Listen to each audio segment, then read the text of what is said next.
I think we're going to start. It's just a couple minutes after 7 here. And those who are curious about how many people are here tonight, right now, the number just went up a couple, a couple more. There's about 97, 98, 99 of us here tonight. So thank you all so much for coming. Really appreciate your guys' time and energy. So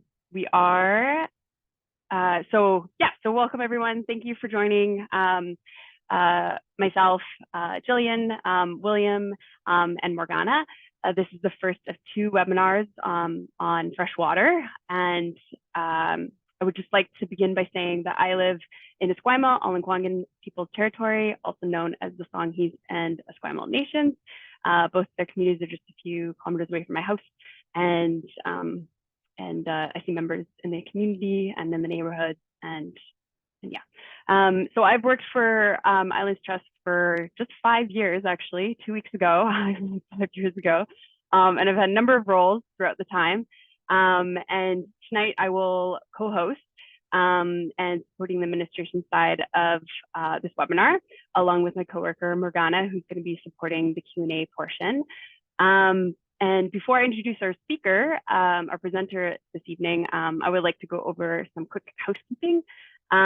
So this webinar is part of the Stewardship Education Program, where Islands Trust offers programming to help the public preserve and protect the islands in the Islands Trust area. This program has changed over the last few years. We've had mailing to new property owners with information on land protection and stewardship tips, providing island-specific information on services, and hosting speaker series and webinars like this one. We are recording this evening. We had many people who can't make it tonight, and so we want to make sure that they can watch this presentation later. So we will put that on the website, and I'll show you where that will be in just a couple of minutes here. While William presents, you may ask questions anytime during the presentation by using the Q&A function at the bottom of the Zoom box. And if you have any issues, putting in your question or something like that through the Zoom box, you can always email communications@islandstrust.bc.ca.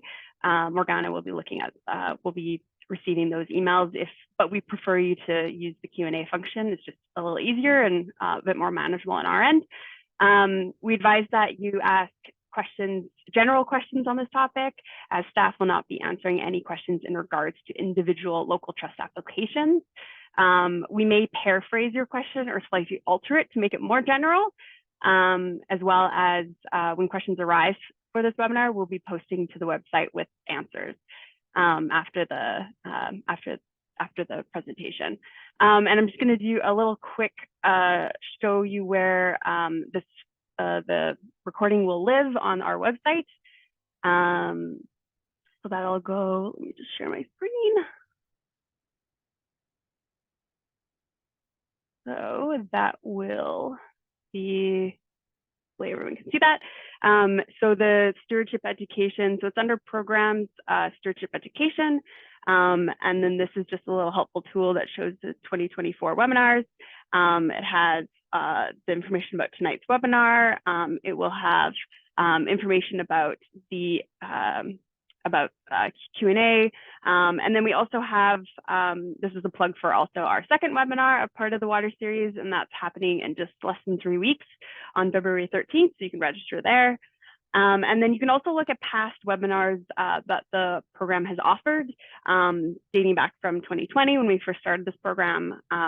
You can watch the recordings, and yeah. Now I will pass it over to the presenter, William, and he'll get us started. Thanks, William. Thank you, Jillian. So I just want just a little thumbs up that my screen is sharing okay? Yeah, it's working well. Okay, great. Well, welcome everyone to this webinar on the Islands Trust Freshwater Sustainability Strategy.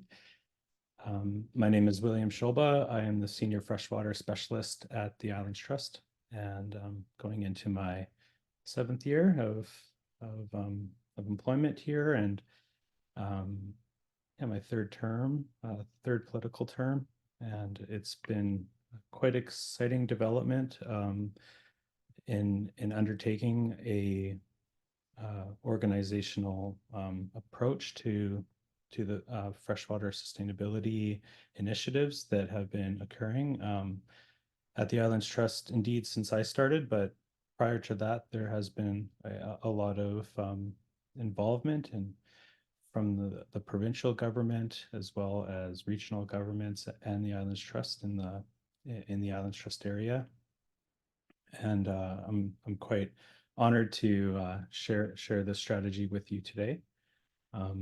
If you have any questions that perhaps weren't addressed in the webinar, or if you would like to follow up at a later date, feel free to reach out to me at freshwater@islandstrust.bc.ca. I'll just take this opportunity to introduce some of my background. So I'm a geoscientist, a professional geoscientist. I'm a licensed science officer with the BC Public Service, and my background is in hydrogeology and groundwater science. And over the past decade, I have been really interested in watershed geosciences, how groundwater and surface water interact, and indeed through my work with the Islands Trust, I'm really interested in water sustainability policy, in watershed security strategizing, and in local government policy and regulation. I have been on the Sustainability Advisory Committee for Engineers and Geoscientists of BC, and really seeing this freshwater sustainability wave that is going through the province right now, and it's very exciting times for undertaking this work. And it's the hopes of the Islands Trust Freshwater Sustainability Strategy that we keep up with this movement, and we are have the organizational capacity to take on the challenges that we're going to be facing with respect to a changing climate and impacts to freshwater resources, and also have a deep acknowledgement of how freshwater pertains to the Islands Trust Reconciliation Declaration. Okay, so I'll move on.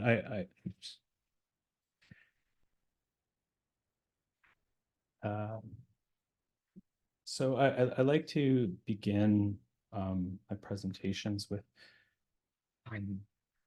a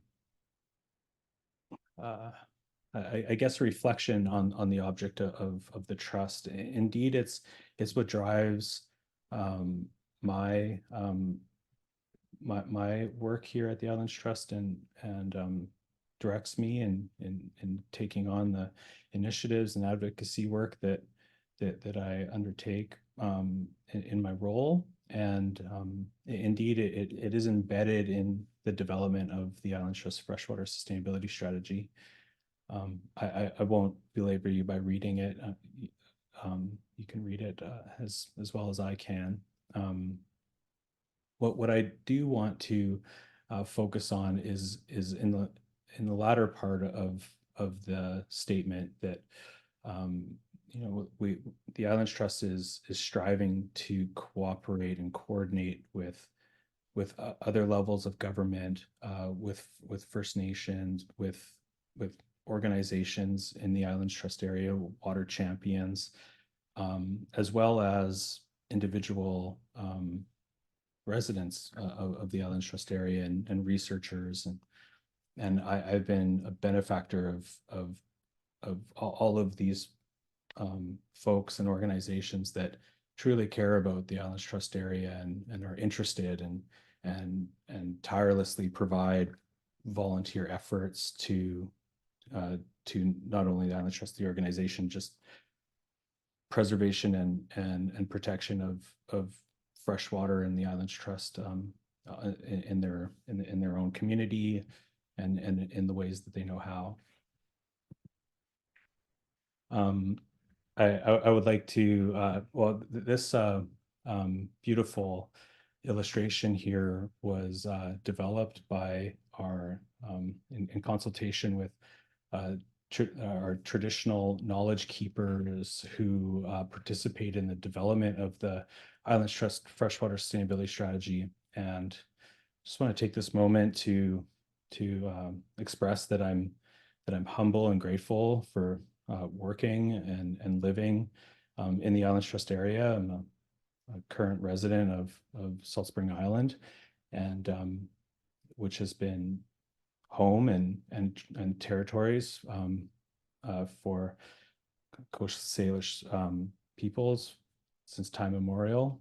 And this past week, I have been really interested in seeing the impacts of snow on the hydrologic system, and I've been visiting creeks in and around Salt Spring Island, and I had the opportunity to visit Wacom, which is also known as Burgwan Bay, and yeah, it's a very sacred and special place in the Islands Trust area, and yeah, Wacom has been and continues to be a vital source for local First Nations, for shellfish harvesting for plants, for medicine and animals.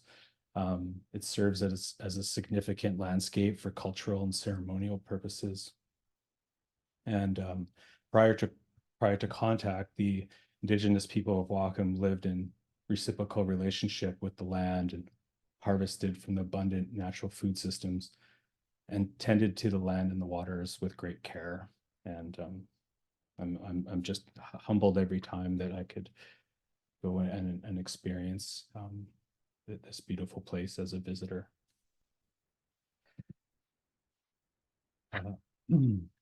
So freshwater in the Islands Trust area is truly a unique amenity. There's many reasons for taking the leap to define freshwater as a unique amenity on the islands. In the following webinar, I'll be speaking a lot to groundwater, and I don't want it to belabor my freshwater passion here in this webinar, because we'll be exploring it in depth in our next one. But groundwater as is quite the candidate for defining freshwater as a unique amenity, as the nature of groundwater on the islands is fundamentally different from elsewhere in the province, on the mainland. The freshwater in the Islands Trust area is derived directly from precipitation, and there's no off-island imports of freshwater to the islands, with the exception of on barges and on BC ferries, and that makes the islands truly unique compared to the mainland. And I'm encouraging you to sign up and join us in for the webinar in February, and I will really take a deep dive into the uniqueness of groundwater resources on the islands and their specific vulnerabilities because of this uniqueness. One of the main outcomes from the visioning prior to the development of the freshwater sustainability strategy was determining this concept of a freshwater footprint of the Islands Trust area to participate in this evidence-based planning of the islands. So to increase our knowledge and to understand the vulnerabilities of freshwater and have those as a one of the main lenses in which we look at land use planning and also have the ability to engage knowledge in other aspects of the Islands Trust organization, either through advocacy and coordination with other organizations. And one of the participants said this statement, and it just has stayed with me since, that we cannot use the past to plan for the future anymore with respect to freshwater resources. And yeah, historically, the precautionary principles helped this lack of knowledge of freshwater availability and vulnerability. There has been some quite robust and blunt tools that were used in the regulation with respect to water demand and the availability of water for a particular like a particular application or a for an application for water authorizations. And as we build our body of knowledge around freshwater, it is helping with new applications where the vulnerabilities are being balanced with the needs of the community. And so understanding the needs of the community in harmony with furthering our knowledge of freshwater and understanding the vulnerabilities is going to lead to sustainable, complete communities. And indeed, that was that's the nexus of the freshwater sustainability strategy. All the while trying to listen and understand the traditional uses and this deep knowledge of water and the spirit of water that's carried by our traditional knowledge holders and indigenous peoples who have stewarded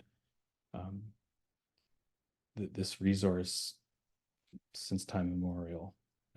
So it's a very significant vision that surrounded and I think informed the strategy as it was developed. And the development of the strategy was begun during the pandemic in 2020 and was finally released in December of 2021. And it's available on the Islands Trust website for you to read. This presentation will give an overview to the strategy and hopefully ignite some interest and questions and around the strategy and how the organization is planning on implementing the strategy. So the freshwater strategy, I'm saying freshwater sustainability strategy a lot. I likely will just refer to it as the strategy as we go forward, just to save on words. But of course, there's many strategies that surround the Islands Trust organization. But I will just we're obviously just focused on the freshwater sustainability strategy. And it was supported through the Healthy Watersheds Initiative, which was a program that was delivered through the Real Estate Foundation of BC and Watersheds BC. That was a fund from the province as a COVID-19 response plan. And Islands Trust was one of it was less than 100 projects to as a case study, if you will, to the recently released Watershed Security Strategy and Fund. Yeah, our strategy was developed under contract by Econics and Compass Resource Management, and it was the largest project, if you will, from the fund that Islands Trust received, but there is also smaller projects that surrounded the strategy that Islands Trust undertook as part of the Healthy Watersheds Initiative. So the strategy's main purpose that was I should also say that the strategy development was stewarded by a strategic roundtable that included members of the provincial government staff. It included Islands Trust staff, regional government staff. It included several trustees, traditional knowledge holders, community group members like from water champion groups, as well as some members from the research community. And so it wasn't just the Islands Trust in a vacuum with our consultant that came up with the strategy as a whole. As you read in the strategy, you'll see that the membership list is quite broad, and it was largely consensus based. And so these statements that you'll see throughout this presentation are pretty much copy and paste from the strategy, save a few editorial changes. So this is not just my statements. This came from a strategic roundtable that developed the policy, or that developed the strategy. And so yeah, the strategy purpose resulted in freshwater sustainability as a key lens, which Islands Trust land use decisions are made. That was one of the driving factors of determining the actions within the strategy. Also, one of the main purposes is that Islands Trust will continue to research and advocate for water literacy and provide open public access to knowledge about freshwater. And I'll be going through the content of the strategy. And so if my beginning presentation was a little bit nebulous, I hope this provides a little bit of an overview. So I will be talking about the goals of the strategy, and then looking at the objectives. The strategy is defined by programs, and there's actions within those programs.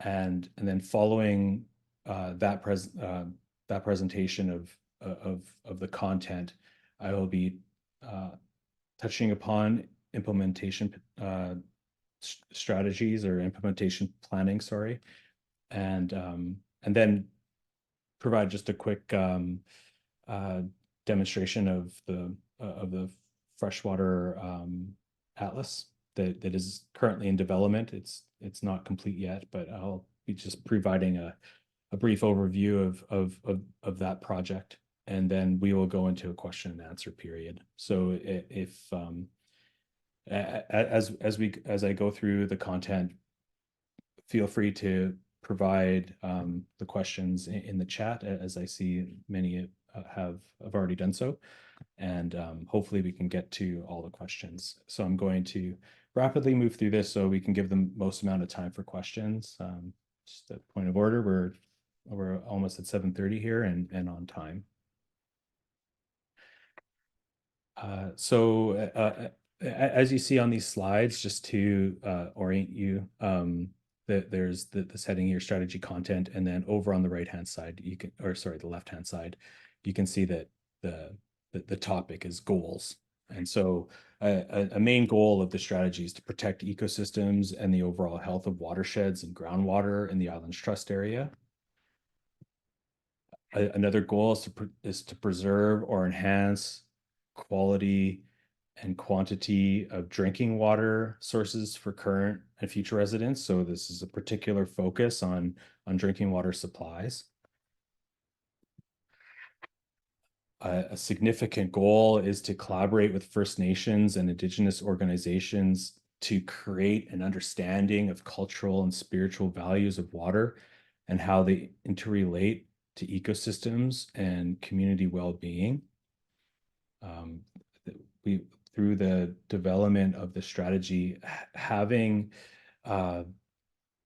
the opportunity to listen to the traditional knowledge holders that provided so much insight and information to how their community stewarded freshwater and in their best way to help us explore the spirit of water was ultimately humbling. It I learned, like, personally, I learned so much, and there is so much to learn, and it's not it's not in my scientific process, it's not a simple um uh learning exercise where it only would take a few months to learn. It's truly going to be for myself as a freshwater practitioner a lifetime of learning to just start to understand. Um, and it's a very humbling experience, and I'm encouraged that the Islands Trust has engaged in several projects with respect um, to this work, and I wanted to uh, um, I think later on in the presentation I will actually I'll do it right now. So there was the Islands Trust hired the Natsamat Tribal Council to work closely with the Islands Trust staff to host a gathering for young leaders and elders from nations across the Islands Trust to attend. And in the so the Natsamat Tribal Council and the Islands Trust hosted an Indigenous Aspiring Leaders workshop series in February and March of 2022. And it was a 6-part series that aimed at providing Indigenous youth leaders with the opportunity to initiate discussions around leadership and empowerment and connection. And it was the youth that determined the topics or the content of the workshop series, and among some amazing topics were freshwater cultural teachings, and yeah, there was traditional knowledge holders that share their knowledge of the importance of freshwater in their cultures, and how freshwater plays a crucial role in in very sacred elements of their lives, and it was yeah, it was an important moment for these young people to learn and respect and use water in ways that their ancestors did, and that that type of work I believe is special, and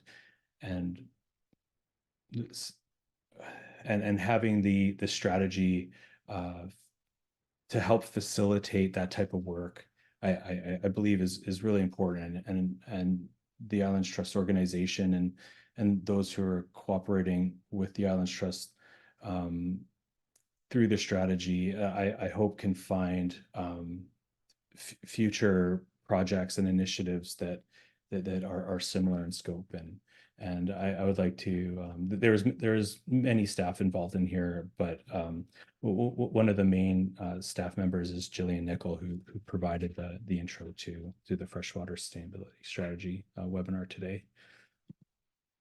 And another goal of the strategy is to enable British Columbians to enjoy the island's water for recreation, aesthetic, and spiritual purposes. And this is a goal that addresses the Islands Trust object for that that addresses that the Islands Trust was created for all residents of British Columbia. So now we're going to go from these very robust and overarching goals and talk about a few of the objectives that that are a component, a driving force of the goals of the strategy. And and I'll just read it. So one of the objectives is understand and respect Indigenous ways of knowing and community knowledge about water resources and weave together different ways of understanding to improve water management. And I spoke to the aspiring Indigenous Aspiring Leaders Workshop Series, and another project that was undertaken during the strategy development was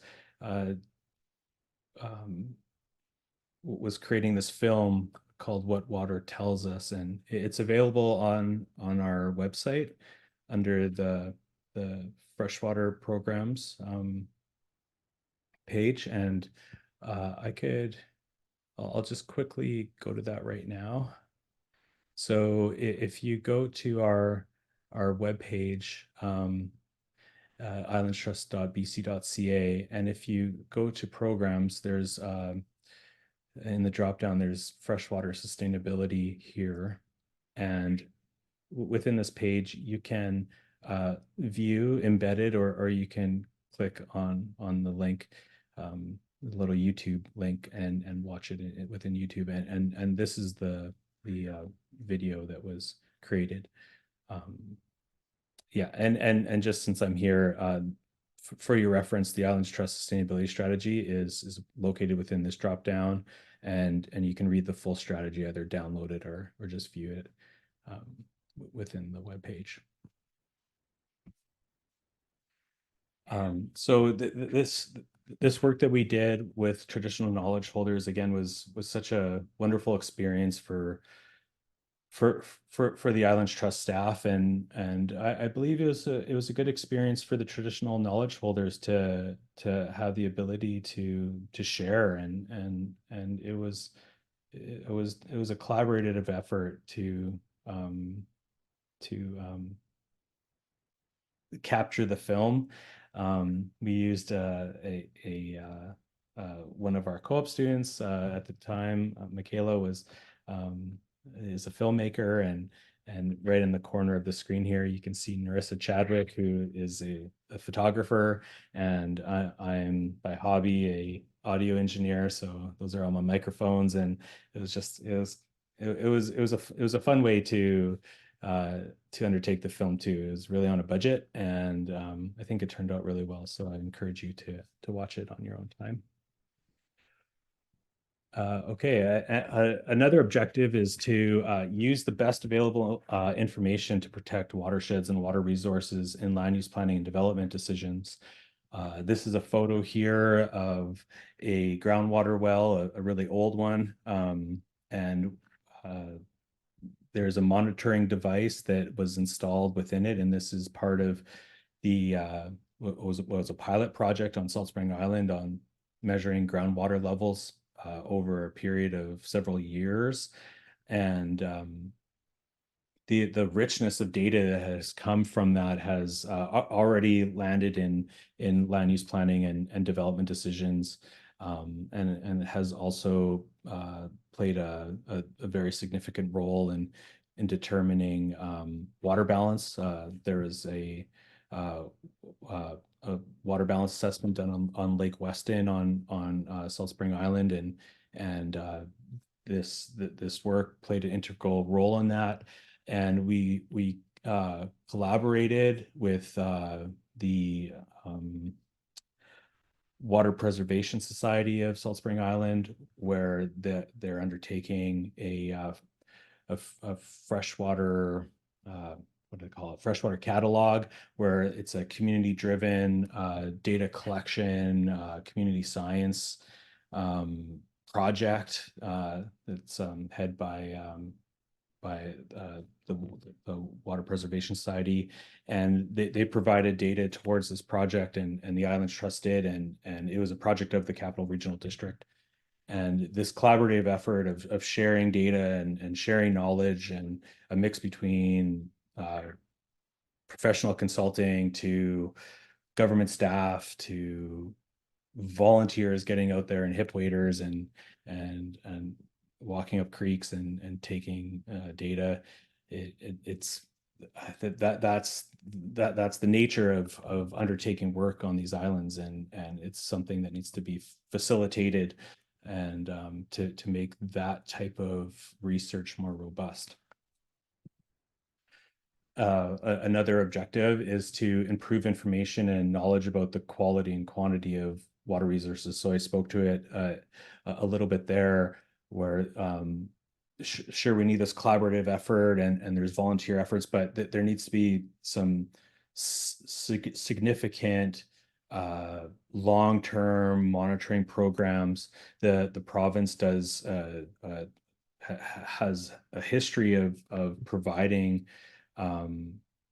data through the groundwater observation wells program, and doing stream monitoring, flow.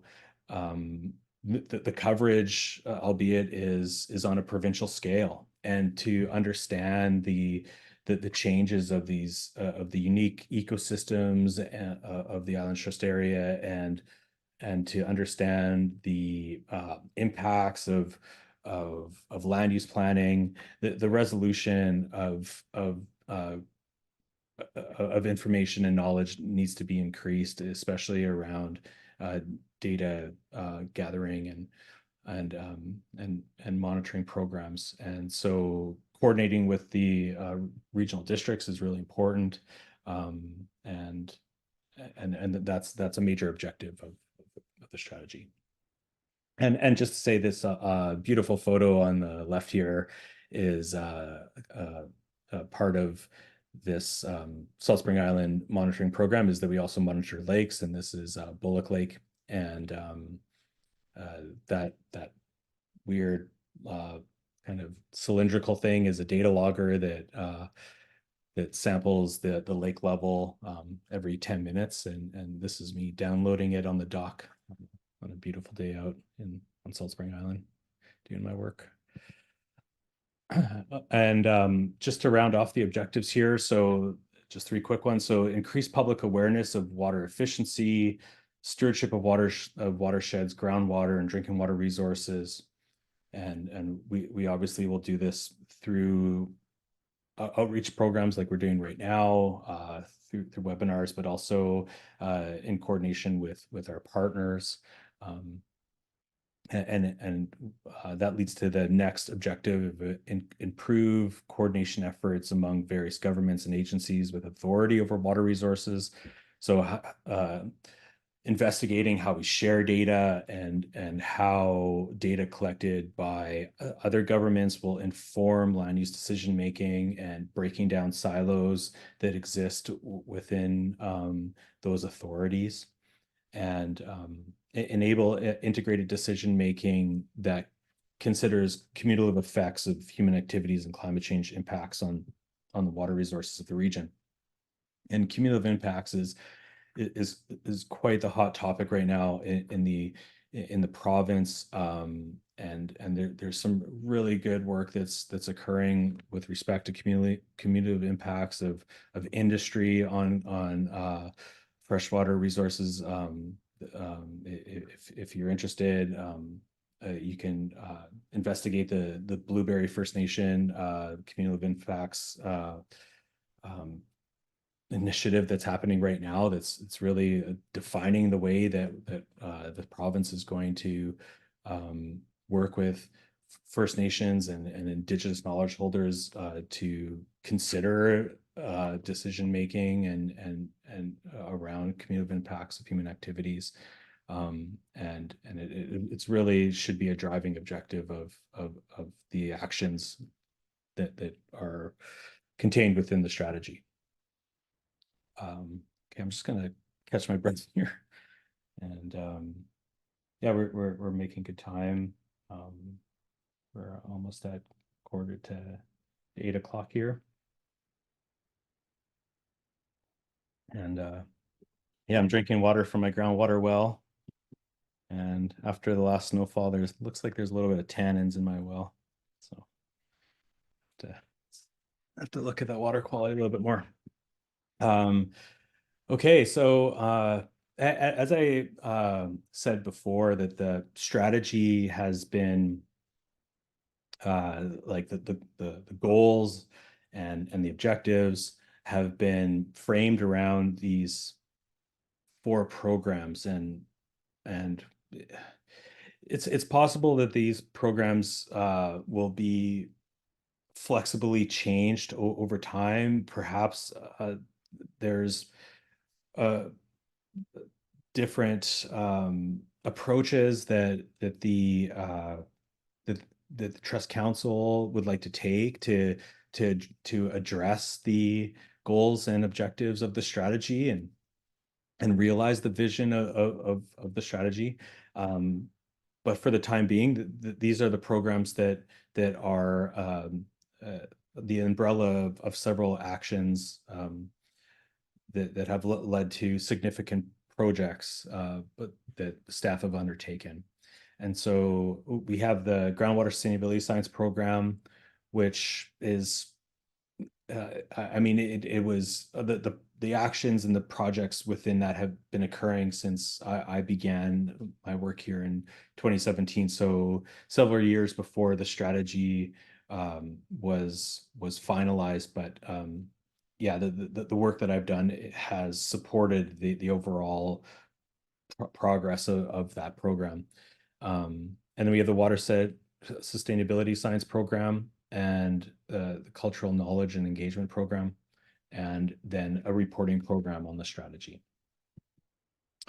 There's a lot here, so I'm not going to belabor it, but just for your comfort, the Groundwater Sustainability Science Program currently has the most actions.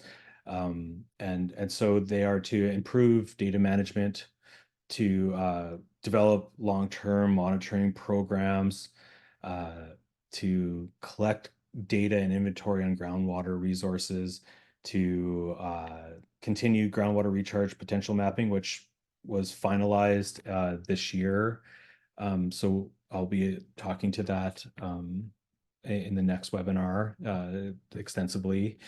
To continue groundwater availability assessments. So this is also known as, it's a component of water balance assessments of the islands. And an interesting action is action number 6 here, which is establish groundwater regions as a focus for land use planning. So groundwater regions are water management units. They have been established in the Southern Gulf Islands long before, I mean, in the 1970s, they started using groundwater regions as a unit for understanding groundwater availability. And I'll speak more to how groundwater regions are delineated in next webinar. But what I wanted to highlight here is that using like a natural delineated feature like a groundwater region as a focus for land use planning is somewhat of a shift. It's a novel shift in looking at say the impacts of zoning or addressing the vulnerabilities of a particular application. And so indeed already this perspective of using groundwater regions as a focus has already been engaged in some of the land use planning applications that have been undertaken in the last few years. And the province also is using groundwater regions as a water management unit for water authorizations for example, adjudicating groundwater license applications.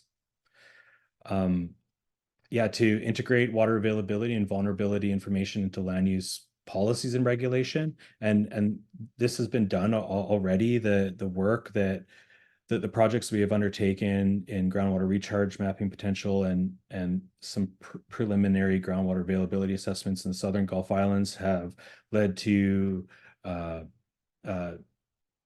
I guess not determining, but to facilitating alternative housing solutions, or at least the initiatives of local trust committees to identify areas of the island that potentially will have uh, uh, favorable water resources for increasing intensity and density of the island. And yeah, indeed, improve the availability of information for development applications. And yeah, this one's really interesting. Customize water supply requirements for new development to local circumstances. And this, even though this is the last one of groundwater sustainability program here, it really speaks to the larger question of equity and understanding that that perhaps that there are certain uh, uh, regulations or restrictions that are inequitable, and for a particular development, uh, perhaps that there needs to be some other solution that is not uh, you know, completely guided by the regulations. And so to customize water supply requirements, what can that mean? It could be looking at alternative water sources that can supplement, say, groundwater resources, and looking at water recycling programs, um, taking looking at the type of water system, rather than having a subdivision with a 10 lot subdivision with 10 wells. Perhaps there's the ability to have a smaller managed small water system that would be a more sustainable option. Um, yeah, that type of work really needs to be step in step with the science components, and the science can really inform those customizations of the water supply, because without the science, it's hard to make those decisions without the understanding of the availability or the vulnerability of these customized solutions for a particular application or development. Okay. For the watersheds, we want to inventory and study watersheds and the aquatic ecosystems better, have better stream mapping, which has been a challenge. And yeah, there's a lot of work around watershed security that needs to be undertaken, and there should be many more actions here. Indeed, they will come. And again, to comment on that last action of the groundwater program, is to continue to explore the potential of rainwater harvesting and other alternatives to supplement water supplies, and of course promote conservation and resiliency. Um, yeah, and some actions around cultural knowledge engagement is to identify freshwater sites of cultural and spiritual significance to First Nations. So like heritage overlay mapping and working with traditional knowledge holders to identify the connectivity of movement in drier times, to understand where there was adequate water supplies in the summertime, that they could maybe define new archaeological sites in which historically haven't been caught in that process, to develop and implement a freshwater stewardship outreach plan, to provide training for new trustees and staff, and to use new methods to understand and monitor changes in behaviors related to water. And this is a real important one with our current discussions around undertaking water balance assessments in the Island Trust area to understand how water is used to get an on-island understanding of water demand is it's an impossibility for a consultant from a desktop to undertake that work without some broad stroke estimates of water use. And so to understand the like the attitudes and behaviors, it's a social geography experiment to or it's not experiment, a social geography like research strategy to understand water demand. It's difficult to say, to one of the averages is each household uses 625 liters per day. um, that's very broad strokes. And so we have some information from small water systems or water utilities on that monitor their water use, and we have that data, and it's providing some support to our estimates. But to engage more in understanding and monitor change is a strange one, but like to engage in surveys with residents on how they use water and their connection to water, and through that process share knowledge and share information and have a two-way street on that is that's true water sustainability engagement, and I believe that should be one of the focuses of the strategy in the next coming years. And yeah, and the last one here, this has happened a lot. Uh, to support water purveyors adoption of sustainable water management practices, and I've done this in my role with the Islands Trust and with my work with the engineers and geoscientists of BC. This is something um, that really needs to happen. There are amazing strategies and best management practices that are being engaged with across the Islands Trust area from different purveyors of water, and for those purveyors to coordinate with each other in a meaningful way, and to share information is really beneficial for sustainability planning. And yeah, we really want to collaborate and advocate with other agencies. So with deep consideration of First Nations and Indigenous organizations to develop a understanding and integrate their participation and perspectives and interest into water related decision making by all agencies. And I'm optimistic, but I'm very humbled by that action. And I think in all honesty, the Island Trust needs help with that, and we only have a limited capacity of for staff to engage in that work. Yeah. And work with provincial government to employ appropriate regulatory instruments in areas of acute water challenges. I think that exists, and we work with the province closely on an application by application basis, and through the referral process of land use bylaw and official community plans. I think that those relationships are there and they could be strengthened. Work with partner regulatory agencies to harmonize approval processes and integrate the goals and objectives and decisions. I think that's, yeah, they're one and the same there.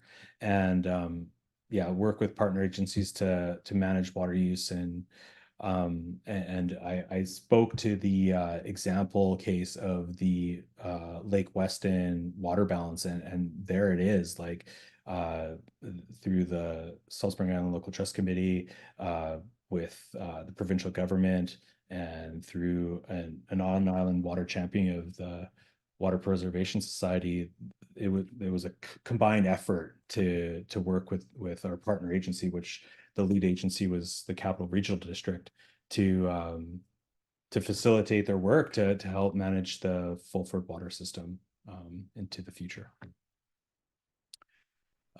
So yeah, indeed, the freshwater sustainability strategy needs an implementation plan, and the regional planning committee will be considering the strategy's resourcing recommendations from the strategy for developing a plan for future years, and that will be, it's been in development in a way, but really there needs to be a structured approach to this, and that I've been yeah, told by my directors that this is something that we will start discussing with the regional planning committee on how to go about addressing the implementation sections of the strategy. And this is within the strategy. Like, again, a lot of this has been copy and paste from the strategy, and there needs to be a trust-wide commitment, given that sustainability of freshwater and in the islands trust area is essential to complete communities and the health of our communities and to the ecosystem, that the vulnerabilities of freshwater must be considered in our decision making, and we need to engage in the advocacy roles that the strategies outline, and our commitment to consultation and collaboration with partners. Yeah, it needs to drive the trust-wide federation level and local trust committee level decision making. So just to round off here, I want to keep last half an hour for questions.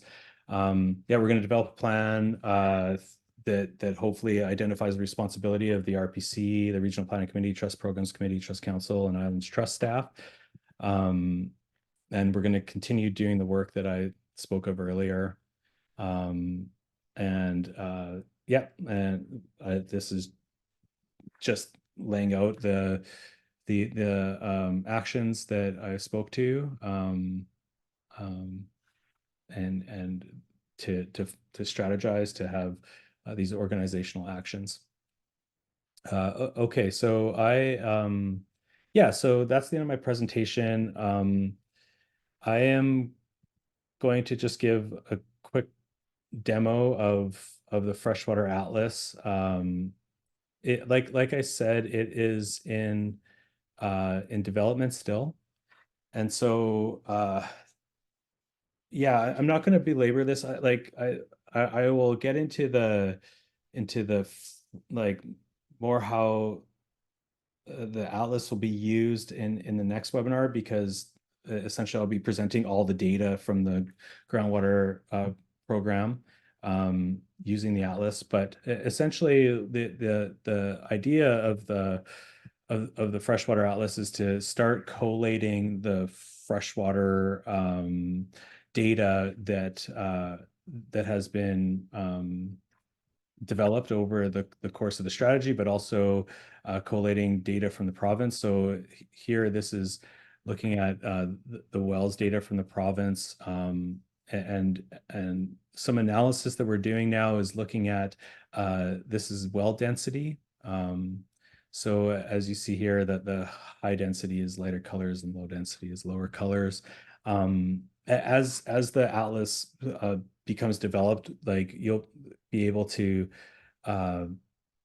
investigate this further on looking at areas of the islands, and understanding what density means, and how much density is high and how much density is low, and that it'll be more of an interactive process. Yeah, and then also we have a lot of aquifer information. So for example, risk of saltwater intrusion is defined across the islands trust area. So this is showing areas where there's yeah, high risk saltwater intrusion. That one, yeah. And then this is intrinsic vulnerability of water of groundwater. And I'll be describing this in during the next webinar. Yeah, and we also have like a few interesting like widgets to use. So like for example, you can look up a particular address, and here I'm just looking up Art Spring here at 100 Jackson Ave, and gives you a little nifty conversion of the lat and long of the location. And as we develop the atlas more, you'll be able to click on this particular location here, and it'll give you some freshwater information of that location, what aquifer you're in, and what watershed you're in, and yeah, all that data is getting loaded within the freshwater atlas. And yeah, it's still in development, so I'll just leave it at that because I would like to get to questions. Yeah, okay. That is all. I'll stop sharing my screen here, and I will turn it over to Jillian. Thanks. Thanks, William. All right, so thank you everyone for hanging out with us for the last hour. We have received several questions that so what I'm gonna do is I'm gonna post or share the question. Be able to see that. Can you see that, William? Oh, you're muted. Yeah, I do see it. Okay, great. So this is the first question. So I'm going to share it just for everyone to know. I'm going to share the question. We have, as mentioned earlier at the beginning, we may have slightly changed your question just to make it a bit more general. Yeah, so I'm going to share the question and so everyone can read it. And then William will answer it potentially. and then I'll stop sharing my screen to get the next one up. So are you good with that? Yeah, I'm good. I'm okay, good. So I'm going to stop sharing now. Okay, great. Yeah, so there has been yeah, questions on how is the regional planning committee going to discuss the implementation planning stages, and yeah, it's a good question. So hopefully I see some trustees on the line tonight, and I'm convinced that that there'll be questions resulting just from trustee interest from this webinar. But also I'll be providing a staff report to the regional planning committee to start the discussion of implementation planning in the coming months. So that's yeah, we really need to gauge the perspective of the trustees and what they want to see for next actions. Oh, did we lose? Oh. Okay. All right. Is dye tracing a viable option for island aquifers? I think I might like we can talk about this in the groundwater discussion because I'll have more materials to talk to it on. But is it needed? I don't know.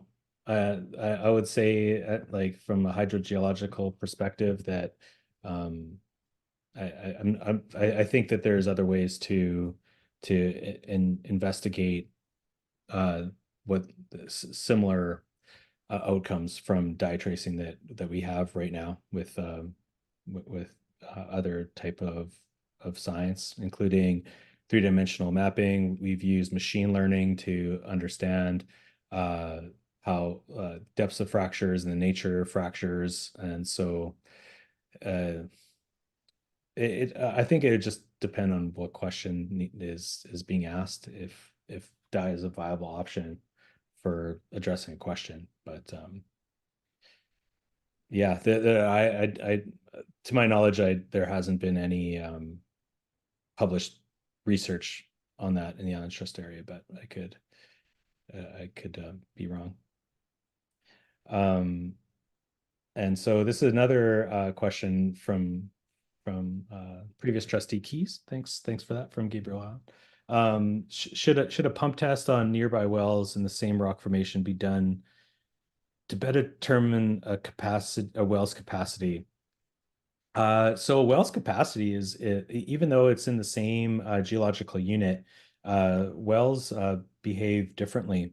Their efficiencies differ between different wells in the same rock type.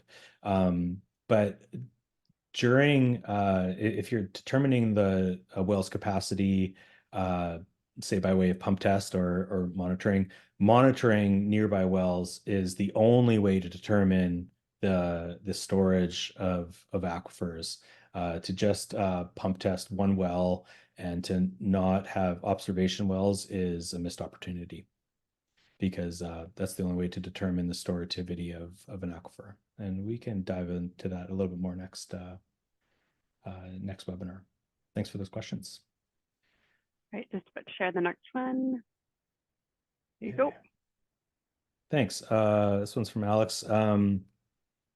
What can you do, or what can be done? This is probably the royal you, to ensure that there are directives in the trust policy statement to guide approvals from development in areas where studies indicate inconsistent or low water supply. Well, it's already in the Islands Trust policy statement, 4.4.2, that density nor intensity should be increased in areas known of water quality and quantity issues. So we're trying through my work with the policy statement work, I wanted to address the statement of area. What is an area, and perhaps that an area would be a watershed or a groundwater region. And to increase our understanding of water balance will lead to a better understanding of water availability, and so that's quantity. So yeah, those directives are already there.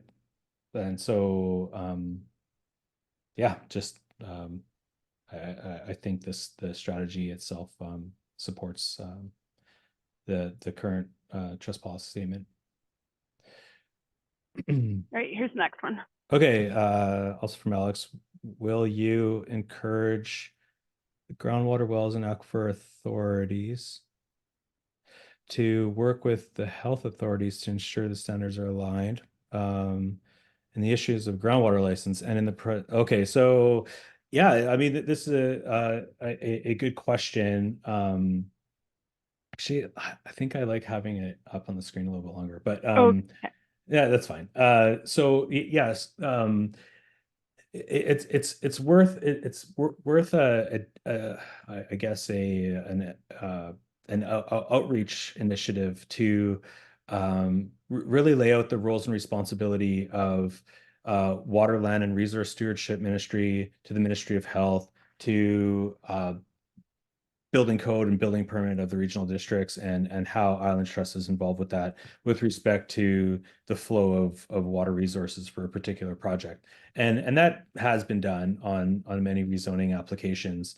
And yeah, like, are the standards aligned? Well, in a way they are. The Water Sustainability Act was released in 2016, and then a follow-up to which is was under Ministry of Forest, now under Waterlands and Resource Stewardship. And the following year in 2017, the Drinking Water Protection Act was enacted, which was a update to the Drinking Water Act. And so there's a lot of harmonies in there. The Drinking Water Officers Guide does lay out how they do their work. What is not aligned is when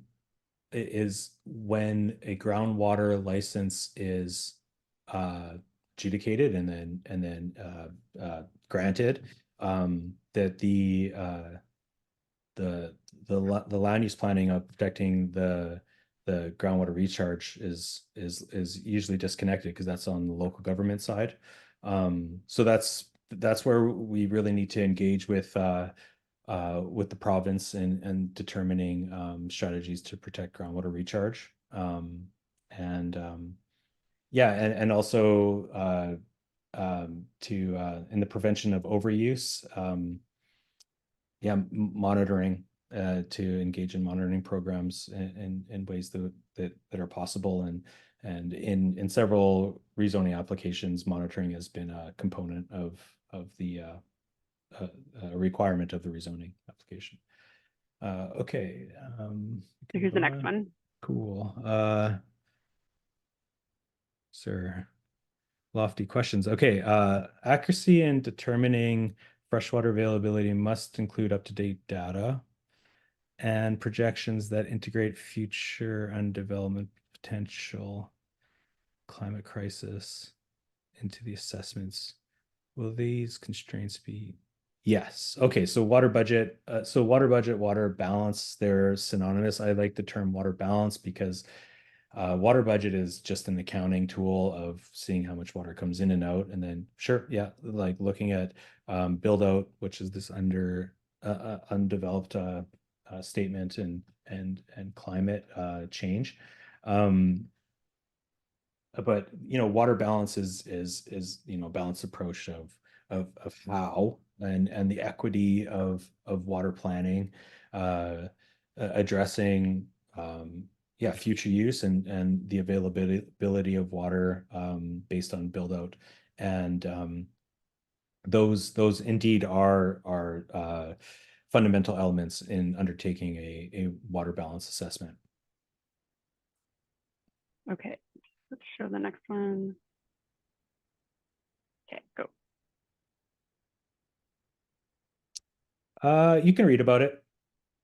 Yeah, the Blueberry First Nation. It's yeah, I mean it's in the public domain.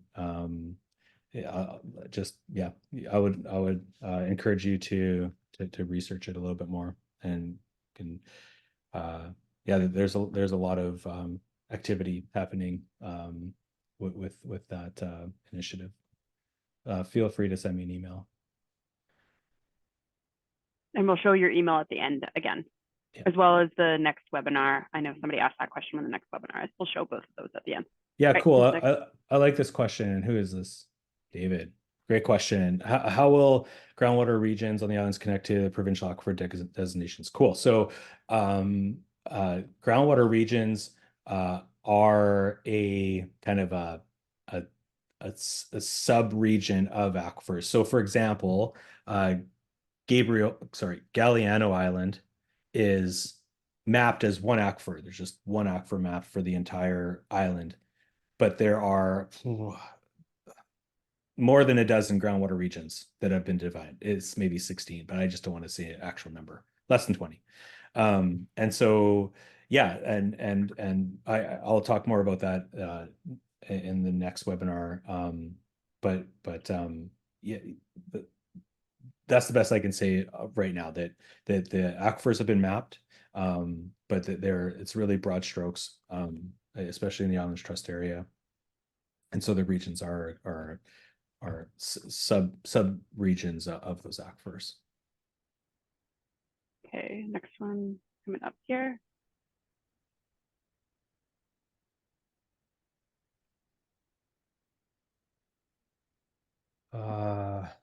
So where can landowners access groundwater data and information for their area? Yeah, and in many places. So we're trying to collate a lot of this in the Freshwater Atlas. But if you there's the GWells registry, the groundwater wells registry of the province.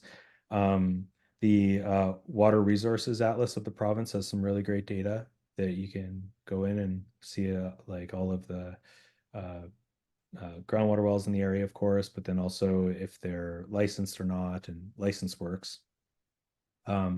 There's depends where you are in the Islands Trust area. There's like what do they call them? Aquifer notations, where aquifers have like a aquifer fact sheet. And so, yeah, if you go to just type in GWells, GWELLS, you can search for your island and look at the groundwater wells there, and also you can also search for aquifers and get some pretty basic information. But we're hoping that the freshwater atlas will be built out to provide more data about groundwater resources. And what I showed you for the freshwater atlas is just the mapping agent. We're hoping to have information pages that are data rich that provide more information on that. Okay, sharing my screen now. Here we go.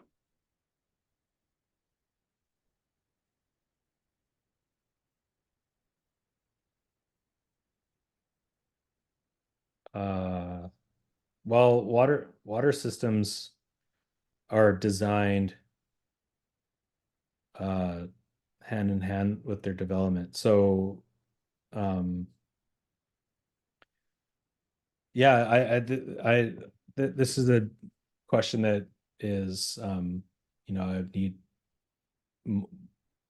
more information. Like, the Islands Trust is a, we're a planning organization, and yeah, indeed, the province um,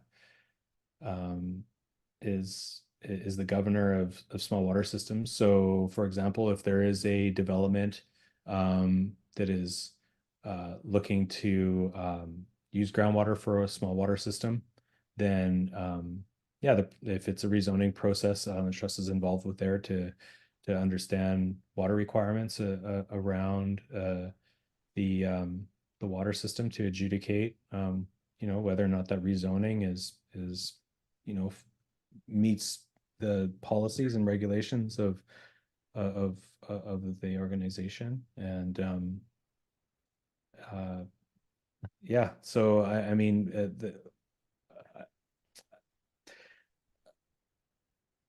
I, this question was submitted by Wendy, and feel free to email me so I can understand your question a bit more.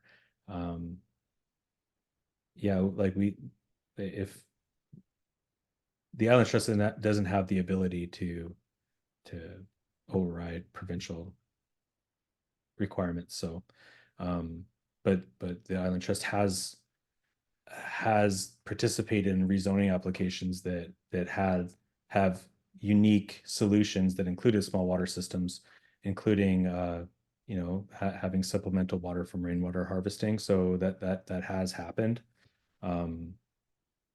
Yeah, I think for that, it's a case by case basis.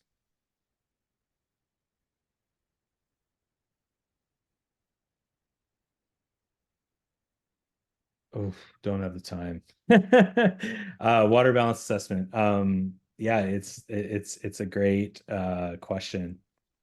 The process in conducting one is to yeah, well, from the Island Trust perspective, having political support to do so, and then developing a methodology to determine the inputs and outputs of water in and out of an island. So that's looking at groundwater recharge, which we have completed across the Islands Trust area. So that information is available for the water balance assessment, and yeah, determining how much the ecosystems use, and how much humans use, and how much is run off and distributed into the ocean through streams and through groundwater flow. And then yeah, there's a whole methodology that needs to be engaged around water balance assessments, including future use, build out of zoning, the the coming home of First Nations who have right and title to the land, and then also the role of climate change. It's a holistic assessment where the majority of the actions we've done in with the science around freshwater has been kind of looking at individual elements of a holistic water balance assessment.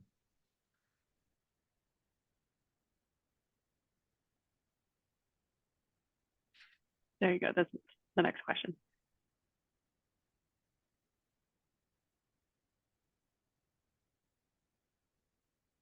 Um,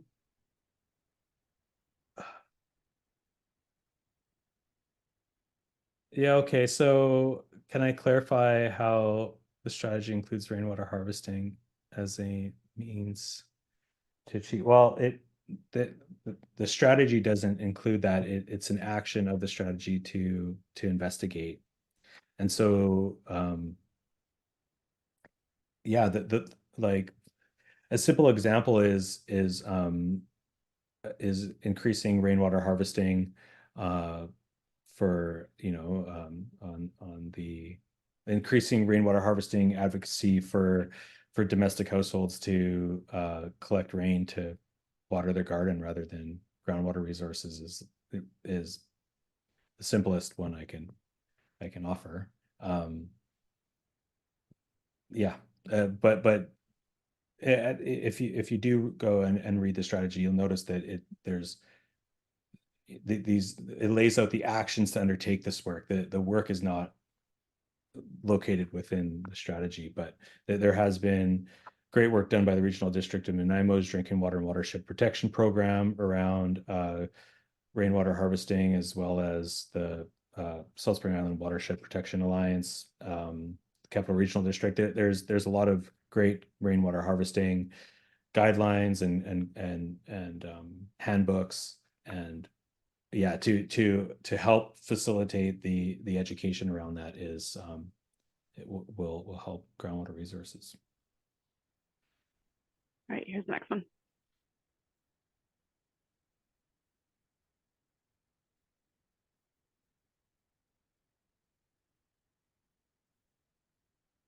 Um, I I I don't I don't think this is a question.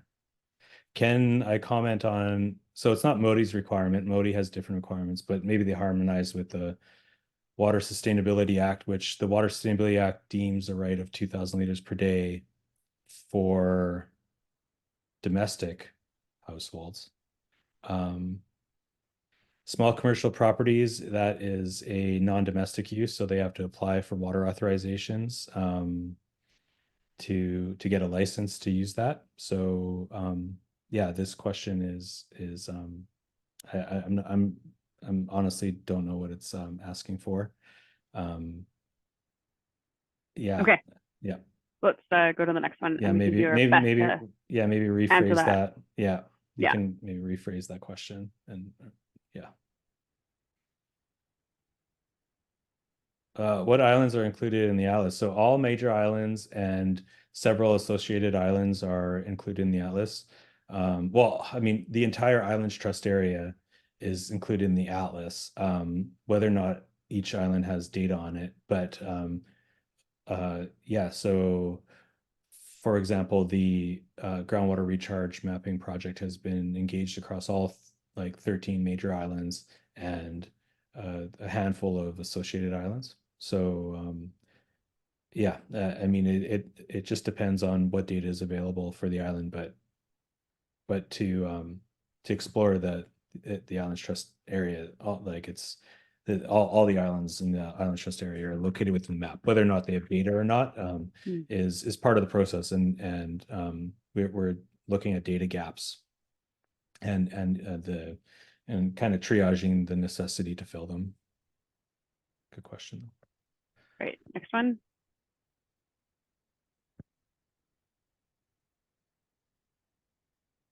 Yeah, I mean, I already commented on it. The Watershed Protection Society's freshwater catalog was used in the Lake Weston um, water balance study, and where I really find it useful is to share the methodology to other local water champions across the Islands Trust area.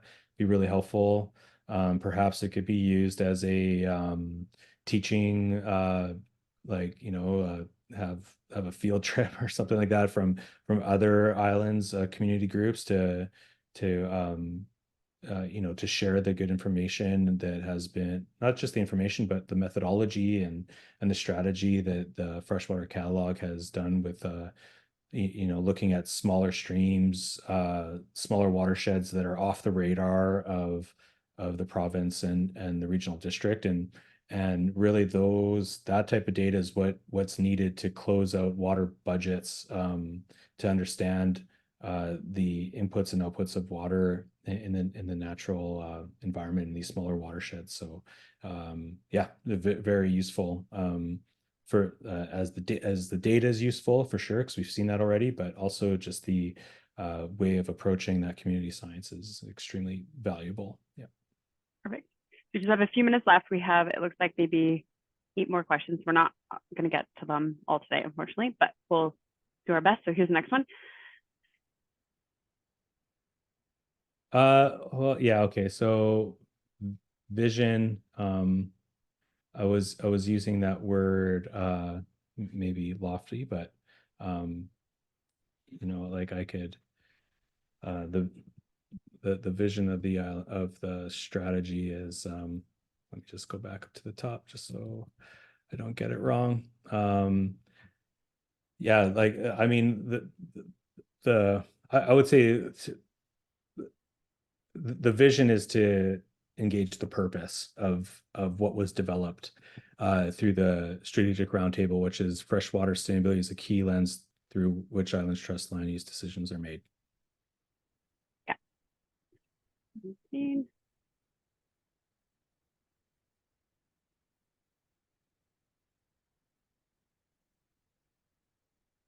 Um, yeah, how do we know, or are we sure? I think those are two different things. How do we know? Man, let me, yeah, there is water trucks that drive up and down Salt Spring Island every day of the summer, transporting water from on top of Mount Maxwell to the north part of the island. So there's definitely a vulnerability issue with with groundwater levels in many areas of the island. And then how do we know for sure? Well, that's where monitoring and recording come into play to truly understand the scientific metrics and the signatures behind these water shortage issues that that anecdotally we know about. Like it's colloquial in some parts of the island.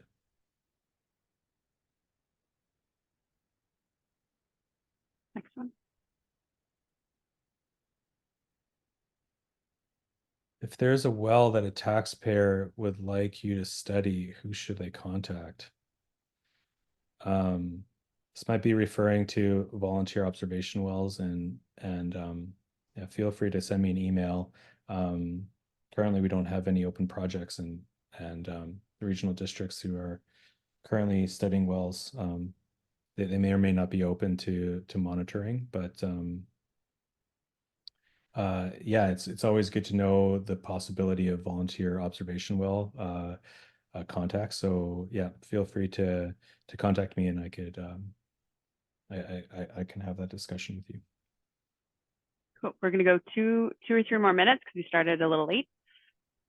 Here's the next one.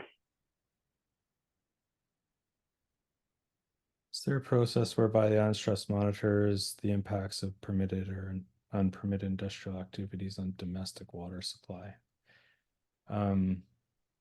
Well, through island, like, so unpermitted industrial activity, I'm not going to comment on that. On permitted industrial activities, if there is a particular application, like a rezoning application, there can be requirements of monitoring groundwater use and groundwater levels through covenant or elsewise. So that's possible. But like an investigation of industrial activity on domestic water supply that's and especially when it's related to licensed water authorizations, like for industrial non-domestic use, that's a matter of the province.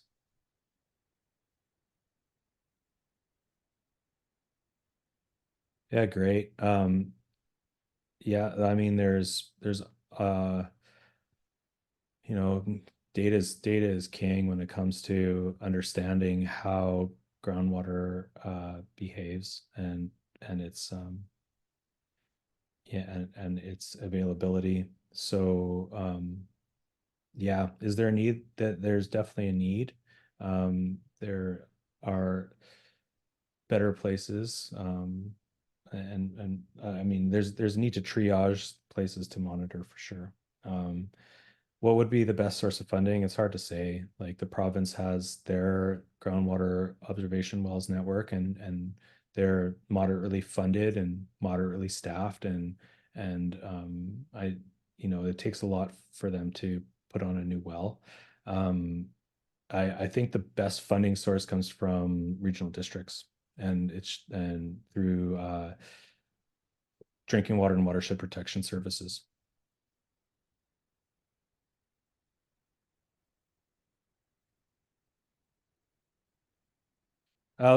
We'll talk about this at the next webinar. Okay, I'll save that one for the next one. We have two Yeah. more questions. I think we can maybe do it. This one, sorry, I didn't have time to make big. Yeah, great question, Darren. Nice to see you as well. Thanks for joining. Uh, yeah, you know what, I'm not sure if it's like, you mean today because of today? And if that's the case, I'm really interested to see the role of this recent snowfall on water resources, because definitely does have an impact. Um, but is the drought affecting us all equally?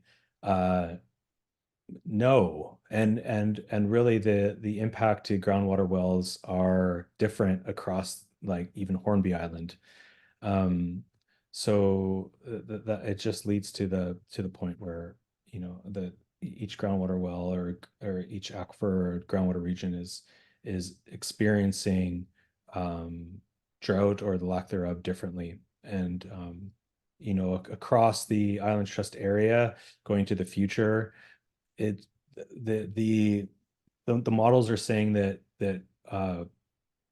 precipitation won't change greatly annually, but the amount of rain that will come in the wintertime is going to increase drastically, and the drought period will be lengthened, and I believe that will be felt across the Islands Trust area. Maybe there's some pockets of the Howe Sound that will be a little bit more resilient to that. Um, but with respect to the metric of groundwater levels, it's hard to say. Yeah, I would say that every well is experiencing it differently in every region. That's it. Never mind. I didn't. All right. I'm just going to stop. If we didn't, I know there's a few more questions that we didn't get to. We'll do our best to either address them in the next webinar, which is on in just less than 3 weeks away. It's February, right before Valentine's Day, February 13th. We made sure it was on the 14th. So yeah, I just want to say a couple words before we end. Thank you all. There's currently 78 participants right now. I think we went up to 101. So thank you all for sticking around and listening to William and his brilliance. And yeah, we really just appreciate your guys' time and really great questions. And as I mentioned, we will do our best to answer the ones that we didn't get to answer, and we'll put them up on the website along with the recording of this webinar. So those who weren't able to come can watch it, or you could, watch it again if you wanted to, or listen to it. William, do you have any other comments? Yeah. I just shared my screen again. So here's my email address. It's simply the easiest one: freshwater@islandstrust.bc.ca. And yeah, thank you all for attending. Yeah, of course, after 90 minutes of this, maybe my answering to your questions became brief or incoherent. So feel free to send me an email and yeah, hopefully I can address your question better. And yeah, please come to the next webinar on February 13th, which we'll be talking about groundwater and getting into the data a little bit more. Yeah, thank you for your time. Yeah, be safe out there. Thank you. Awesome. Thank you.